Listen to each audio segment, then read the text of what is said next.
दोस्तों, मौलवी फ़लसफ़े के 8वें लेक्चर के साथ हाज़िर हूँ। आपको याद होगा कि छठे लेक्चर से हम मॉडर्न फ़लसफ़े पर हैं। यानी इस सिलसिले में सबसे पहले हमने रेनेसांस पे थोड़ी-सी बात की थी छठे लेक्चर में। 14वीं सदी से 17वीं सदी के दौरान यूरोप में जो भी सोशल, कल्चरल, पॉलिटिकल और इकोनॉमिकल तब्दीलियाँ आई थीं, ख़ुसूसन कैथोलिक डॉगमा जो रुखसत हुआ था और सोसाइटी जो है वो साइंटिफिक टेम्परामेंट पर कायम हो गई थी। और एक तरह से ये कह सकते हैं कि साइंस जो थी एक कल्चर इंस्टीट्यूशन बन गई थी पूरी सोसाइटी के लिए। हर सवाल, हर शय जो है वो सवाल के जद में आ गई थी। कोई भी शय जो थी ऐसी नहीं थी जो महज फेस वैल्यू पर आप उसे एक्सेप्ट कर लें। फ़लसफ़े की दुनिया में भी दो तरह के स्ट्रीम्स डेवलप हुए थे। हम लोगों ने बात की थी कि एक तरफ यूरोपियन फ़िलासफ़र्स थे जो रेशनलिस्ट थे, यानी ऐसे फ़िलासफ़र्स जिनका ज़्यादातर ताल्लुक जो था वो यूरोप के जर्मनी और फ्रांस से था, जैसे कि रेने डेकार्ड हैं, जैसे कि स्पिनोज़ा और लेबनीज़ वगैरह हैं।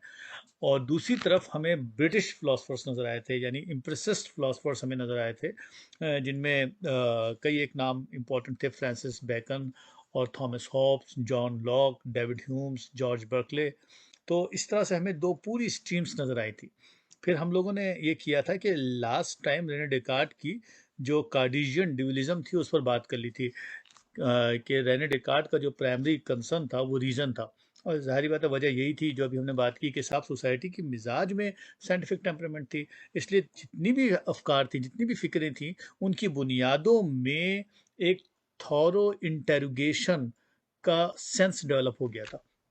रेनेसांस फिलोसफर्स के लिए ज़रूरी था कि वो नॉलेज की फ़िलासफ़ी को समझें।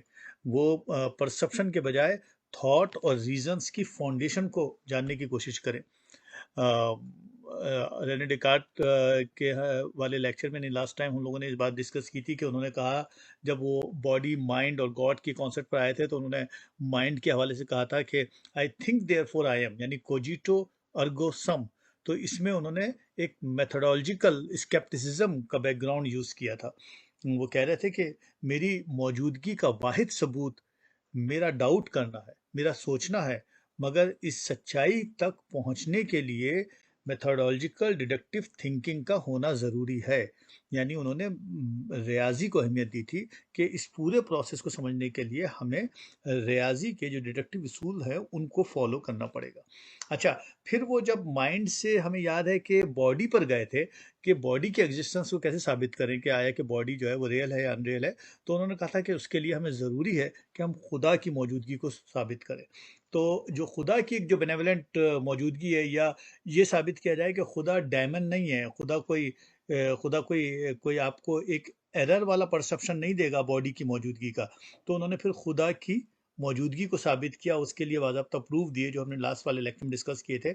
और यूँ उन्होंने माइंड, गॉड और बॉडी के कॉन्सेप्ट को समझने की कोशिश की, मगर खुदा को समझने के लिए वो, आपको याद होगा कि आइडिये की फिलॉसफी में गए थे। उन्होंने कहा था कि आइडिये की सच्चाई को समझा जाए। अगर हम आइडिया को समझ लेंगे तो हमें खुदा की मौजूदगी के प्रूफ मिल जाएंगे। उसके लिए उन्होंने क्या किया था, उन्होंने ये किया था कि आइडिया को मजीद सब क्लासिफाई कर दिया था। उन्होंने बताया था कि साहब, एक इनेट आइडिया होता है, एक फैक्टिशियस होता है, और एक एडवेंटिजियस आइडिया होता है। तो इस तरह से वो आइडिया के स्ट्रक्चर के अंदर से होते हुए बाज़ाब्ता फिजिकल सब्सटेंस तक पहुंचे थे, और खुदा की फिजिकल सब्सटेंस को माइंड और बॉडी की सब्सटेंस से जोड़ा था उन्होंने, और यूं एक रिलेशन डेवलप किया था। यानी यानी उसके लिए भी उन्होंने फिर और अगले स्टेप पे गए थे, और उन्होंने बात की थी एट्रीब्यूट्स की और मोड की। आपको याद होगा कि हमने हमने एट्रीब्यूट्स और मोड के कॉन्सेप्ट की बात की थी, जो बॉडी और माइंड के हवाले से और गॉड के हवाले से थी। और फिर इस तरह से उन्होंने बॉडी और माइंड का आपस में जो एक रिलेटिव रिलेशन है, मतलब एक दूसरे के साथ तो रिलेशन है, मगर खुदा के साथ उसका एब्सोल्यूट रिलेशन है, लेकिन आपस में रिलेटिव रिलेशन जो था उस पर बात की थी। तो ये सब गुफ्तगू हमने लास्ट टाइम की थी, और ये गुफ्तगू वहाँ आकर टूटी थी कि साहब, जो जो बात ये हुई थी, इन शॉर्ट हमने किया था आखिर में, मुझे याद है कि it was a kind of Descartes की जो फिलॉसफी थी, क्योंकि 15वीं सदी में से पहले का सारा दौर मेडिवल दौर का और मजहबी दौर का था। तो एक तरह से उन्होंने एक कॉम्प्रोमाइज, एक रिकनसाइलेशन डेवलप की थी between the church and science. एक तरह के एक दरमियान का रास्ता अख्तियार किया था इस पूरे स्ट्रक्चर से। और फिर बर्ट्रैंड रसल की भी बात की थी। बर्ट्रैंड रसल ने कहा था कि जो डेकार्ट का जो कॉन्सेप्ट है, उसका जो डिस्ट्रक्टिव पार्ट है, यानी जो सेकंड पार्ट है, वो ज़्यादा इंटरेस्टिंग है than the first part, like the constructive part, क्योंकि बर्ट्रैंड रसल की अपनी अपनी रिजर्वेशन थी। फिर हमने एक और बात भी की थी कि रसल ने भी कहा था, और बाद में रिचर्ड बर्नस्टाइन ने भी कहा था कि इनकी जो फिलॉसफी है उस पर बहुत ऑब्जेक्शंस हुए बाद में। बल्कि मज़ेदार जुमला यही था कि बर्नस्टाइन ने कहा था कि वो फादर ऑफ फिलॉसफी थे, मगर it's more like a Freudian. Fried का जो फादर का कॉन्सेप्ट है, वो कुछ इस शक्ल के थे। यानी उनकी फिलॉसफी पर बहुत रिजर्वेशन, बहुत बहस हुई, खुसूसन जो गॉड का कॉन्सेप्ट उन्होंने दिया था। बहरहाल सबसे पहला जो नाम हमें उनके बाद मिलता है वो स्पिनोज़ा का है, जिन पर हम बात कर लेते हैं, क्योंकि स्पिनोज़ा ने एक बिल्कुल अलग शेप की बात की गॉड के कॉन्सेप्ट के ऊपर। क्योंकि अब गॉड का कॉन्सेप्ट आप देखिए कि एक अलग तरीके की तरफ जा रहा है, उसके अंदर एक इर्तिखा आ रहा है, वो एक नए रुख पे जा रहा है। क्योंकि एकदम से तो चीज़ें नहीं बदलेंगी, क्योंकि 1000 साल मिडिवल दौर का पूरा हमें एक फिलॉसफी का नज़र आ रहा है, जिसके अंदर हमें पर्सनल गॉड का कॉन्सेप्ट मिल रहा है। अब हमें सडनली गॉड के कॉन्सेप्ट के अंदर एक तरह की साइंटिफिक एविडेंसेस मिल रही है, एक साइंटिफिक अंदाज फ़िक्र मिल रहा है रीज़न और लॉजिक के लिहाज से। तो यहाँ पर हम थोड़ी बात स्पिनोज़ा की कर लेते हैं। अच्छा, स्पिनोज़ा के हवाले से बड़ी मज़ेदार बात मैं समझता हूँ, बड़ी इंटरेस्टिंग भी हो जाएगी आपके लिए, वो आइंस्टाइन वाली है। कि आइंस्टाइन का जब खतूत लिखे थे, तो एक ऑर्थोडॉक्स यहूदी स्कॉलर थे, गोल्डस्टाइन उनका शायद नाम था। उन्होंने अपने ख़त में लिखा था 1929 में कि क्या वो खुदा पर यकीन रखते हैं। तो आइंस्टाइन ने कहा था कि वो पर्सनल गॉड के कॉन्सेप्ट पर यकीन नहीं रखते हैं, मगर स्पिनोज़ा के इम्पर्सनल गॉड के कॉन्सेप्ट पर यकीन रखते हैं। यानी उनके जो जुमले थे वो ये थे कि आइंस्टाइन ने कहा था कि I believe in Spinoza's God who reveal himself in the lawful harmony of the world, not in the God who concerns himself with the fate and doing of mankind. तो खुदा का जो पर्सनल कॉन्सेप्ट हमें मिलता है Christianity या बुद्धा या इस्लाम या जुदाइज़म की तरफ से, उनका उस पर बिलीव नहीं था। वो एक इम्पर्सनल गॉड का जो कॉन्सेप्ट है, जो एक ऐसा खुदा जो जजमेंटल नहीं है, जो बैठा हुआ नहीं है हिसाब किताब करने के लिए, उस पर उनका यकीन नहीं था। एनीवे, स्पिनोज़ा की ज़िंदगी बड़ी, दोस्तों, ऐसी है कि इंटरेस्टिंग है। थोड़ा सा हम इनको देख लेते हैं, क्योंकि मैं खुद उनकी ज़िंदगी से बहुत मुतासिर हुआ। वो और फिलोसफर्स की तरह की उनकी ज़िंदगी नहीं थी।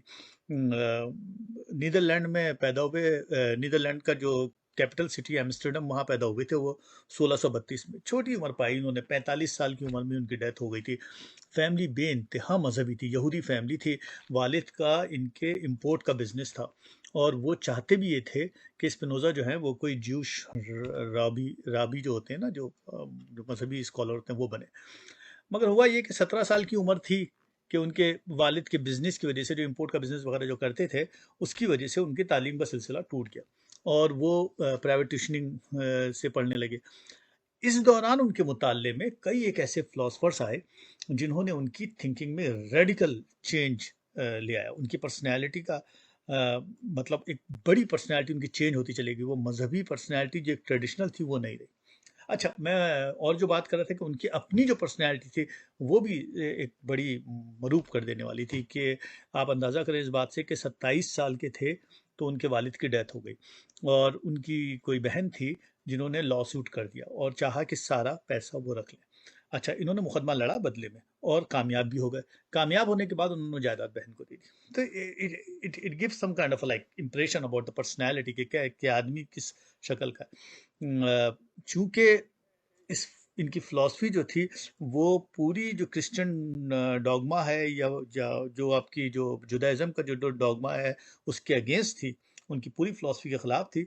तो उनके ख़िलाफ़ बाज़ाब्ता एक सिलसिला शुरू हुआ, और यहूदी लॉबी ने उनको डिकम्युनिकेट कर दिया, निकाल दिया, सोसाइटी से बाहर कर दिया, उनको बैन कर दिया। बल्कि ये भी हुआ कि उन पर कातलाना हमला हुआ, बाज़ाब्ता छुरी से हमला हुआ।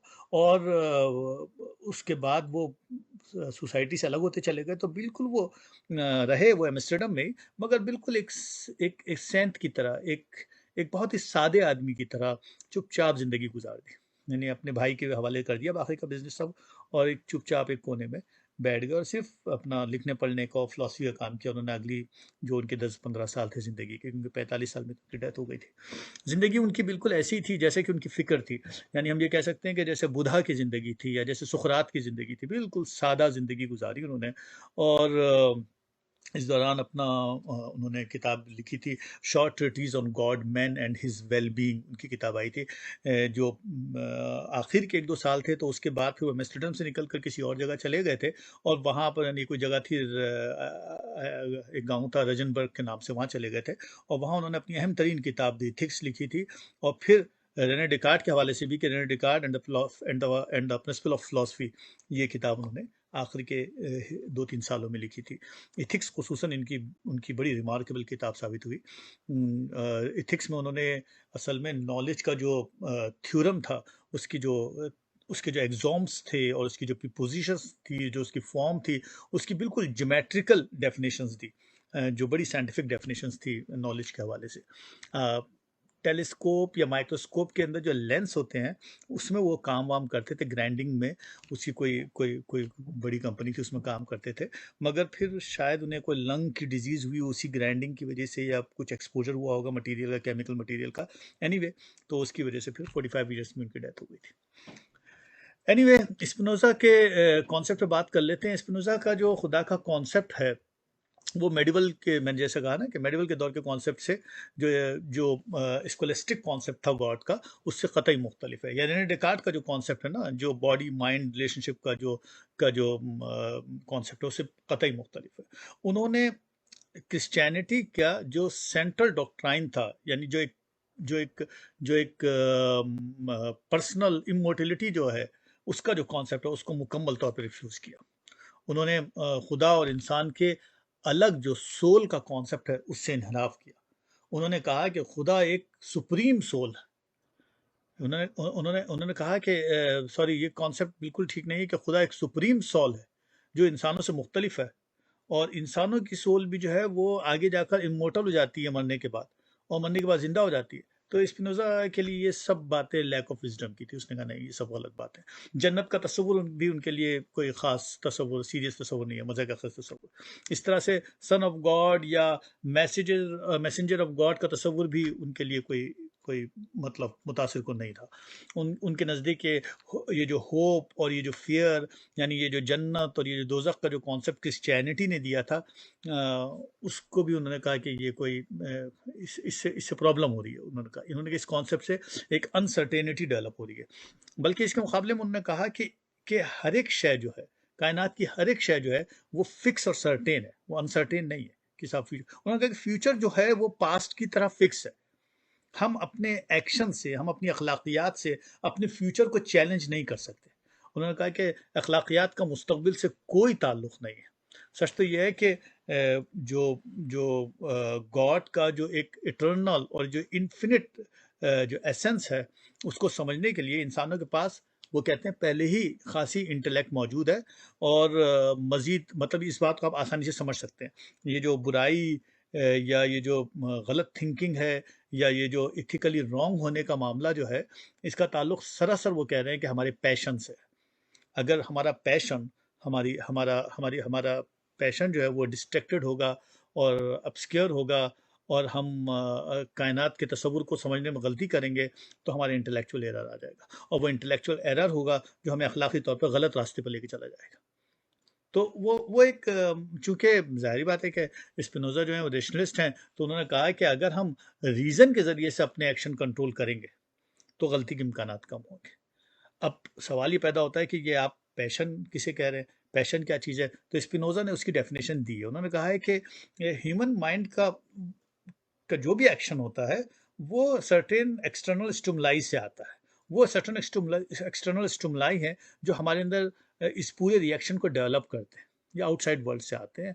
तो बस यही पैशन है कि आप उस आउटसाइड स्टिमुलाई को कितना अच्छे तरीके से अंडरस्टैंड करते हैं, कितना अच्छे तरीके से उसको एनालाइज करते हैं। अगर उसको आप एनालाइज अच्छे तरीके से करेंगे और उसको उसके लिहाज से आप रिएक्ट करेंगे, तो you will be going to the right direction. Evil क्या है? तो इविल भी जो है वो स्पिनोजा के लिए रियल नहीं है। वो कहते हैं इविल क्या चीज़ है? इविल जो है वो कोई रियल चीज़ नहीं है। वो कहते हैं कि इविल दरअसल जो भी है वो बस अपीयरेंस में है, वो कहते हैं कि ये जो इविल है वो जब कभी भी आपका विजन इनकम्प्लीट होता है तब डेवलप होता है। जब कभी भी आपका कॉन्शियसनेस डिस्ट्रैक्टेड होता है, यानी कॉन्शियसनेस अगर क्लियर है तो इविल डेवलप नहीं होगा। अगर कॉन्शियसनेस आपका, अगर आपका शऊर जो है वो डिस्ट्रैक्टेड है, अगर वो सीधे रुख में नहीं है, या आपका विजन जो है वो इनकम्प्लीट है, आप चीज़ों को अच्छी तरह से समझ नहीं पा रहे हैं, उसकी उसकी गुडनेस को नहीं समझ पा रहे हैं, तो this is what the evil is. वो कहते हैं इविल और इग्नोरेंस असल में एक ही चीज़ है।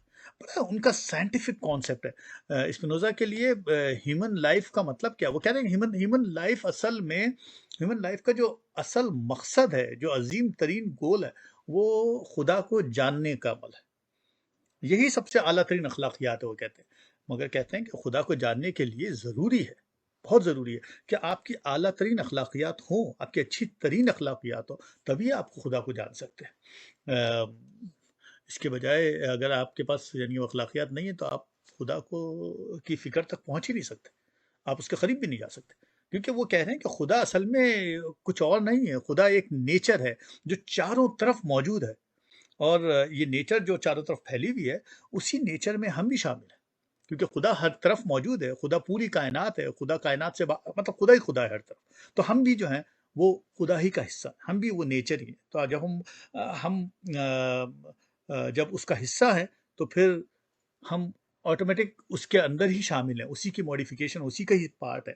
तो अगर गौर से देखा जाए तो ये जो फिलॉसफी है उनकी, रिलीजियस फिलॉसफी जो है वो इंडियन फिलॉसफी की तरह है। वो ब्रह्मन और आत्मा का जो कॉन्सेप्ट है वही है। वो स्पिनोजा जो है वो असल में पैनेथिज्म का कॉन्सेप्ट दे रहे हैं। ये एक तरह की एक इंटेलेक्चुअल गॉड का कॉन्सेप्ट दे रहे हैं। वो एक जजमेंटल गॉड का तस्वुर नहीं दे रहे हैं, वो कह रहे हैं कि इंटेलेक्चुअल लव है गॉड के साथ, जिससे आप खुदा को तस्वुर कर सकते हैं। मतलब वो सिंपल कह रहे हैं कि God is not an external transcendent causes acting on it from without. बाहर से आने वाली कोई कोई तस्वुर नहीं है ये, बल्कि God is the immanent principle of the world. दुनिया का जो एक इमिनेस्ट प्रिंसिपल है वो असल में खुदा है। खुदा इज नॉट आउटसाइड, खुदा बाहर नहीं है, but something which is emerged in it. वो कह रहे हैं God is encompassing the entire thing. हर जगह खुदा ही खुदा मौजूद है, खुदा के अलावा और कुछ नहीं। तो डेकार्ट के लिए खुदा जो है वो एक सब्सटेंस था। डेकार्ट जब खुदा की बात कर रहे थे तो वो एक तरह से इनिशियल स्टेप है जो मेडिवल दौर से आगे बढ़ा एक नेक्स्ट स्टेप के ऊपर। लेकिन स्पिनोजा ने उसको उससे उसके अगले स्टेप पे चले गए। उन्होंने कहा था कि खुदा एक तरह का वाहिद सब्सटेंस है, जो फिर बाद में उन्होंने उसको आइडिया की शक्ल में लिया और फिर उन्होंने खुदा की मौजूदगी के लिए आइडिया की मौजूदगी को साबित किया। इस तरह से वो खुदा की तरफ गए। मगर स्पिनोजा ने ऐसा नहीं किया, स्पिनोजा ने अख्तलाफ किया। वो कहते हैं कि खुदा की जो इम्प्लीकेशन है, उसका उसका तस्वुर जो है, उसका इन्फिनेटिव लिए बगैर समझा ही नहीं जा सकता। उसके तस्वुर को समझने के लिए, उसकी कंसीविंग को समझने के लिए ज़रूरी है कि हम उसको इन्फिनिट फॉर्म में लें, और कोई रास्ता नहीं है। हम उसको सेपरेट कर नहीं सकते कि वो सेपरेट है, एक सेपरेट सब्सटेंस है और उसका रिलेटिव कनेक्शन है। नहीं, खुदा का जो माइंड और बॉडी का जो कार्टेशियन तस्वुर है रेने डेकार्ट का, वो के साथ वो कहते हैं कि वो रिलेटिव तस्वुर है, मगर खुदा के साथ उसका के साथ उसका डिपेंडेंट है, मगर आपस में जो है वो इंडिपेंडेंट है। स्पिनोजा ऐसा नहीं कह रहे हैं। स्पिनोजा कह रहे हैं कि कोई भी फाइनाइट शय जो है, अगर आप उसको फाइनाइट शय कह रहे हैं तो वो सब्सटेंस हो ही नहीं सकती। वो कहते हैं खुदा से इंडिपेंडेंट हो ही नहीं सकती। ये सब खुदा या नेचर का हिस्सा है। खुदा के अंदर पूरी कायनात है, खुदा ने हर शय को इनकम्पास किया हुआ है, खुदा ही ने सब कुछ कवर किया हुआ है, खुदा ही ने सबके अंदर सलाहियत किया हुआ है। हर चीज़ खुदा ही खुदा है। तो अगर हर शय खुदा की मॉडिफिकेशन है, अगर कोई भी शय खुदा के बाहर एग्जिस्ट नहीं करती है, और वो कह रहे हैं कि नेचर जो है वो ऑन्टोलॉजिकल डिस्टिंक्ट नहीं है, खुदा या नेचर के एट्रीब्यूट्स इन्फिनिट हैं। अ, फिर वो आगे और आगे आते हैं, फिर वो कहते हैं कि खुदा की एविडेंस का मैं प्रूफ भी दे सकता हूँ। वो कहते हैं कि अगर खुदा, फर्ज करें, प्रूफ किस तरह से देते हैं, कहते हैं कि अगर खुदा एग्जिस्ट नहीं करता, अगर खुदा एग्जिस्ट नहीं करता तो एसेंस ऑफ गॉड नहीं होता। और चूंकि खुदा एक सब्सटेंस है, मतलब ओवरऑल पूरी कायनात में खुदा एक सब्सटेंस की तरफ पूरी तरफ फैला हुआ है, तो खुदा एक सब्सटेंस है, और सब्सटेंस जो है वो बिना एसेंस के नामुमकिन है, इसलिए खुदा की एग्जिस्टेंस मौजूद है। मतलब ये सारी फिलोसफिकल डिस्कशन है। वो आगे और कहते हैं कि अगर खुदा एग्जिस्ट नहीं करता तो उसके एग्जिस्ट ना होने का कोई रीजन भी एग्जिस्ट नहीं करता। हम्म? और अगर फर्ज करें कोई रीजन एग्जिस्ट करता भी है उसके ना होने का, अगर हम कहते हैं कि खुदा नहीं है और हम एक रीजन देते हैं, तो फिर वो कहते हैं वो रीजन क्या है।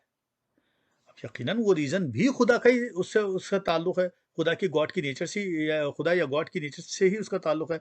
तो फिर वो कहते हैं कि वो एक डिस्टिंक्ट नेचर की शय में कॉन्ट्रडिक्शन तो मुमकिन ही नहीं, क्योंकि खुसूसन एक चीज़ है जो बहुत ही हाईएस्टली परफेक्ट है, ये एब्सोल्युटली इन्फिनिट शय है, उसका अपने आप में कॉन्ट्रडिक्ट करना कैसे मुमकिन है कि वो खुद के एग्जिस्टेंस के अगेंस्ट रीज़न दे दे। तो खुदा की एग्जिस्टेंस तो हर हाल में साबित हो जाती है। उनका क्या कहना है कि अगर मतलब उनका अगर ये कहना है, तो फिर जो सवाल उनके ऊपर आया, उन पर ये सवाल आया कि फिर फ्री विल क्या है, यानी इंसान की फ्री विल का नोशन कहाँ पर है, कि आप कब कहेंगे कि ये इंसान के अख्तियार में और ये इंसान के अख्तियार में नहीं है। क्योंकि यही अख्तियार में होना और ना होने का ही तो सेंट्रल कॉन्सेप्ट जो है वो हमें क्रिश्चियनिटी में मिलता है, इस्लाम में मिलता है, जुडाइज्म में मिलता है। तो यानी जितने भी मोनोथिस्टिक रिलीजन है उसके अंदर हमें फ्री विल का कॉन्सेप्ट मिलता है। तो अगर हर शय खुदा की तरफ से आ रही है, यानी जो इन पर ऑब्जेक्शन आया था, वो सवाल था, उन्होंने जवाब दिया उसका। उन्होंने कहा कि अगर हर शय खुदा की तरफ से है और आप कह रहे हैं कि साहब मुस्तकबिल जो है वो माजी की तरफ फिक्स है, हर चीज़ डिटरमिन है, तो फिर फ्री विल का जो जो तो उस पर तो हमें रिवर्क करना पड़ेगा अगर हम इस बात को मान लेते हैं। क्योंकि हत्ता कि इमैनुअल कांट ने भी मोरालिटी और अखलाकियात के तयन के लिए फ्री विल को कहा था कि ये सेंट्रल कंस्टिट्यूएंट है, इसका तो जानना ज़रूरी है, इसकी लिमिटेशन के बगैर तो अखलाकियात का तयन होना मुमकिन ही नहीं है। अब स्पिनोज़ा क्या कहते हैं, स्पिनोज़ा ने फ्री विल को एक अलग तरीके से, उन्होंने फर्स्ट ऑफ ऑल उन्होंने फ्री विल को डिनाइड किया। उन्होंने उन्होंने साहब कहा कि नहीं साहब, ये कोई चीज़ नहीं हुआ करती। उन्होंने कहा कि इस जगह उन्होंने एक नई बात की, उन्होंने कहा लॉजिकल नेसेसिटी एक चीज़ होती है, इसको समझो। वो कहते हैं खुदा के तस्वुर को हम दो तरह से समझ सकते हैं। अब नई बात क्या कर रहे हैं, वो कह रहे हैं कि एक चीज़ कहलाती है नेचोरा नेचोरन। नेचोरा मीन्स, नेचोरा एक्चुअली ग्रीक वर्ड है, इसका मतलब है कि what is like nature doing, means like whatever is is there is by nature, nature is doing everything. और नेचोरा नेचोरन का मतलब, जो लफ्ज नेचोरन है वो नेचोरन और कुछ नहीं है, वो सिर्फ प्रेजेंट पार्टिसिपल है नेचर का, यानी nature is in itself and through itself. इसकी मीनिंग ये नेचुरा नेचुरा मतलब मतलब ये कि कायनात का हर एक सब्सटेंस का एट्रीब्यूट्स अपने इंटरनल और इन्फिनिट एसेंस को रखता है, उसी से खुद को जाहिर करता है।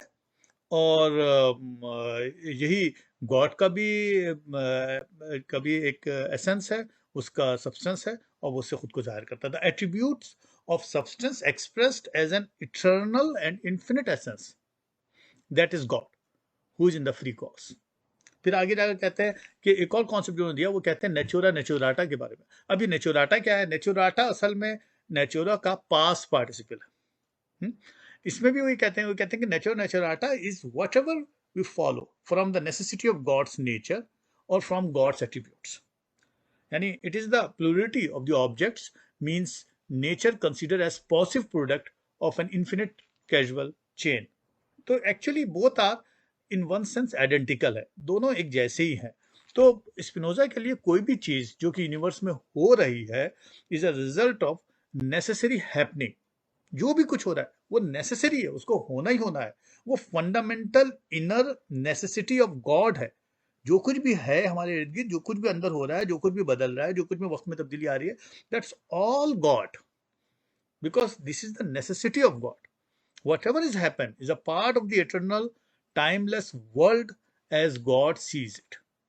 जिस तरह से खुदा देख रहा है टाइमलेस वर्ल्ड के अंदर, वही होता चला जा रहा है। World and God is identical, एक जैसे हैं। यानी स्पिनोजा का गॉड जो है वो पेनेथिज्म का नोशन है। और उसका मतलब क्या है, उसका मतलब बस यही है कि God is the source of everything, number one. हर चीज का सोर्स गॉड है। God is the immanent principle, हर जो फिजिकल लॉ है उसका प्रिंसिपल के अंदर गॉड है। गॉड इज द वर्ल्ड, पूरी दुनिया गॉड है, and the world is in him, और दुनिया उसके अंदर ही है। God and world are one, सब कुछ एक ही है। God is not mere creator of the world who create something separate from him, ये बात नामुमकिन है। जो क्रिश्चियनिटी और इस्लाम और जुदाइज्म और जो मोनोथिस्टिक रिलीजन कहते हैं, मुमकिन ही नहीं है कि खुदा ने एक अलग चीज खुद अलग बैठा हुआ और एक अलग चीज दरियाफ्त कर दी और बैठा हुआ हिसाब किताब कर रहा है। God is the permanent substratum और इसेंशियल इन ऑल थिंग्स। हर चीज का परमानेंट सबस्टेटम है, मटीरियल है, वो वही मटीरियल है, सेल में मौजूद है खुदा। खुदा is active principal and source of all reality. तमाम रियलिटी की सोर्स खुदा है। जाहिर है कि अब फ्री विल के बाद फिर सवाल पैदा हो जाता है, अगर आप फ्री विल को इस तरीके से खुदा के तस्वुर में एब्जॉर्ब कर देंगे तो फिर सवाल ही पैदा होता है कि गुनाह क्या है, जो जो लोग करते हैं, इविल क्या है, how do we account for sin. उनसे पूछा गया, फिर उनसे पूछा गया what about evil, what is the dichotomy between good and evil, इनके दरमियान क्या है, किस तरह से आप डिफाइन करेंगे, how do we account for the personal immortality of this soul, कि फिर सोल की इमोर्टेलिटी जो एक है उसके कॉन्सेप्ट। अब स्पिनोजा क्या कहते हैं, स्पिनोजा सवाल के जवाब देते हैं। वो कहते हैं कि dichotomy between good and evil is an unreal, वो कहते हैं फॉल्स डायकोटमी है, ये सब झूठी बात है। There is no good and evil in themself. अगर हम देखें तो उसके अंदर ना तो कोई गुड और कोई इविल जो है वो कोई चीज नहीं हुआ करती। They are only mode of thinking. वो कहते हैं ये सिर्फ आपके सोचने का अमल है। ये जो गुड है और ये जो इविल है, ये जो सारी बातें हैं ना, ये आर्टिफिशियल है, ये सब आपके सोचने पर है। They are subjective notion. वो कह रहे हैं एक या मुख्तलिफ वक्त में एक ही गुड किसी शख्स के लिए बैड और किसी शख्स के लिए गुड भी हो सकता है। और ये बात किसी हकीकत भी है, आप खुद देखते हैं कि हर आदमी के अपने अखलाकी मेयारात मुख्तलिफ होते हैं। तो ऑल रॉन्ग इज, वो कहते हैं, is due to the actually error, intellectual error. जो भी आप, जिसको आप रॉन्ग कह रहे हैं, जिसको आप बैड कह रहे हैं, जिसको आप इविल कह रहे हैं, जिसको आप सिन कह रहे हैं, वो असल में आपका इंटेलेक्चुअल एरर है, आपकी समझने की गलती है। आप चीज़ों की हकीकत को सही समझ नहीं पा रहे। वो कह रहे हैं कि we are free in our proportion. हम फ्री विल के लिहाज से हम फ्री हैं अपने प्रोपोर्शन के लिहाज से, as we are self determined. ये उनका जुमला है, कहते हैं we are free in our proportion as we are self determined. तो इसका मतलब क्या हुआ? इसका मतलब ये हुआ कि reason important, universal rationality important है, क्योंकि वो रेशनलिस्ट थे। तो उन्होंने रीजन पर बात की। उन्होंने कहा कि so long we control our action through reasons, determine our self by our reasons, our rational ability, we are free. बस हमें समझना चाहिए। पैशन के बारे में कहते हैं कि पैशन जो है, जैसे कि पहले भी बात हुई, passion is essentially the human mind का फंक्शन है and is a result of certain stimuli from the outside of the world. यानी ये बात बिल्कुल ऐसी है कि ये I have passion to possess it और डिजायर टू हैव इट। यानी ये आपके ऊपर है कि आप वो जो पैशन है किसी भी काम करने के लिए, आप उसको रखना चाहते हैं या रिजेक्ट करना चाहते हैं। This is all for you. इतनी फ्री विल है आपकी। तो मतलब स्पिनोजा के लिए रीजन और अंडरस्टैंडिंग को समझना जरूरी है, क्योंकि उसका बराह रास्त ताल्लुक जो है वो इथिक्स से है। वो कह रहे हैं अखलाकियात का ताल्लुक रीजन और अंडरस्टैंडिंग से। हम खुदा की कायनात में हैं, हम बाहर से अंदर या अंदर से बाहर नहीं जा रहे हैं। हम फिजिकल लॉ का हिस्सा हैं। हम उस नेचर का, हम उसका हिस्सा है एक तरह से। हम काइंड ऑफ नेसेसिटी है इस खुदा के स्ट्रक्चर की। जब हम एटर्निटी का हिस्सा बन जाते हैं, वो कह रहे हैं, तो फायदा उसका क्या है? उसका यानी अगर आप उसको मोनोथिस्टिक रिलीजन से कंपेयर करें तो हम अनसर्टेनिटी से निकल जाते हैं। वो जो फिलॉसफी है, मोनोथिस्टिक फिलॉसफी, यानी जुदाइज्म और क्रिश्चियनिटी, इस्लाम, वो फिलॉसफी जो है वो हमें अनसर्टेनिटी देती है, हमसे सुकून छीन लेती है, हमें हमें एक बेचैनी में मुब्तला रखती है। ये जो फिलॉसफी जो वो दे रहे हैं, वो कह रहे हैं इसमें सुकून है, एक सर्टेनिटी है, खुशी है, एक खुशी का एहसास है, एक नेचर या खुदा का हिस्सा बनने से हमारा उसका ताल्लुक का वो जो एक सौतेलानापन है कि कोई जजमेंटल है हमारे साथ बैठा हुआ, वो खत्म हो जाता है। तो एक तरह से एक इंटेलेक्चुअल लव खुदा से हो जाता है। और हमारी वैल्यूज और हमारी इथिक्स जो है, जब वो कनेक्शन डेवलप होता है, तो हमारी वैल्यूज और हमारी इथिक्स जो है वो खुद ब खुद नेचर के इस्टेब्लिशमेंट की तरफ चली जाती है, यानी गुडनेस की तरफ चली जाती है। तो खुदा के साथ एक इंटेलेक्चुअल लव का मतलब खुदा को जानना है, क्योंकि वो इंटेलेक्चुअल है, तो खुदा को जानना है। तो इसका हुसूल जब भी मुमकिन है जब इमोशन और रीजन आपस में मिल रहे हैं, तो इसकी यूनियन भी जरूरी है। तो वो कहते हैं कि वो जो अनसर्टेनिटी वहां डेवलप हो रही है, वो इमोशनल रीजंस के डिटैच होने से डेवलप हो रही है। यहाँ पर ये दोनों मिल जाती हैं आपस में आके। तो वो कहते हैं कि होल ट्रुथ जो है पूरा यूनिवर्स का है, उसकी जो एप्रीहेंशन है, this is what it is, you know, पूरी पूरी की पूरी उसकी एप्रीहेंशन होनी चाहिए। ये बड़ी पेकुलर किस्म की एक मसरत है, बहुत ही पेकुलर किस्म की खुशी है इंसानी नफ्सियात की, जो जब जब आपको एहसास होता है कि you are the part of the God, तो आप ऑटोमेटिक नेक हो जाते हैं, आप खुद ही अच्छे हो जाते हैं, एक आपकी आपकी वैल्यूज खुद ब खुद ठीक हो जाती है। When all objects refer to God, the idea of God will fully occupy the mind because everything is the modification of God. अब थोड़ी सी बात देख लेते हैं रसल क्या कहते हैं, क्योंकि बर्ट्रैंड रसल की का नुक्ता इंपॉर्टेंट है कि वो कह रहे हैं, यानी उन्होंने एक तरफ तो उसको अप्रिशिएट किया, वो कह रहे हैं कि स्पिनोजा की जो एथिक्स है वो तीन डिस्टिंक्ट मैटर में डील करती है। किस तरह से? वो शुरू तो होती है मेटाफिजिक्स से, ये हमारे बर्ट्रैंड रसल कहते हैं, फिर वो विल और पैशन की साइकोलॉजी से डील करती है, और फिर मेटाफिजिक्स और साइकोलॉजी से इथिक्स का तयन करती है। मगर फिर आगे रसल एक और बात करते हैं, वो कहते हैं कि ठीक है कि हम क्योंकि मेटाफिजिक्स पर यकीन नहीं रखते, इसलिए उसके फिलोसफिकल, यानी स्पिनोजा का जो फिलोसफिकल मेथड है उसको एक्सेप्ट करना मुश्किल है, क्योंकि हमारे लिए साइंटिफिक लॉज का ताल्लुक ऑब्जर्वेशन बेस्ड है, क्योंकि साइंटिफिक लॉज सिर्फ और सिर्फ ऑब्जर्वेशन से बेस्ड होते हैं, इसलिए सिर्फ रीजन से हम यूनिवर्स के मुख्तलिफ हिस्सों को इंटरकनेक्ट कर लें लॉजिकली और जोड़ लें, ये बात मुमकिन नहीं है हमारे लिए। मगर फिर वो आगे कहते हैं कि क्योंकि जाहिर बात है कि हमें ये जानने के लिए साइंटिफिक एविडेंस दरकार है, इसके बिना हम नहीं चल सकते। मगर क्योंकि अब स्पिनोजा ने कही है बात, तो स्पिनोजा के लिए ज्योमेट्रिकल मेथड ज़रूरी थे, जिसके इस्तेमाल से उन्होंने अपनी जो उनकी डॉक्ट्राइन थी उसके तमाम ज़रूरी हिस्सों को आपस में इंटरकनेक्ट किया और इस तरह से एक फ़िलासफ़ी पैदा की, तो उसके एक अपनी एक शक्ल है। तो इस तरह से बर्ट्रैंड रसल ने एक लहजे में बात की और स्पिनोजा के ऊपर तनकीद भी की और उसको अप्रिशिएट भी किया कि उसके अंदर एक रुख है सोचने का। मेरा ख्याल दोस्तों इसको यहाँ तक रखते हैं, मैं फिर आता हूँ कुछ ही दिनों में जल्द ही, और फिर हम लेबनीज़ पर बात कर लेंगे ताकि इसको देखें कि सिलसिला आगे किस तरह जा रहा है। बस इसको आज इतना ही रखते हैं। Thank you.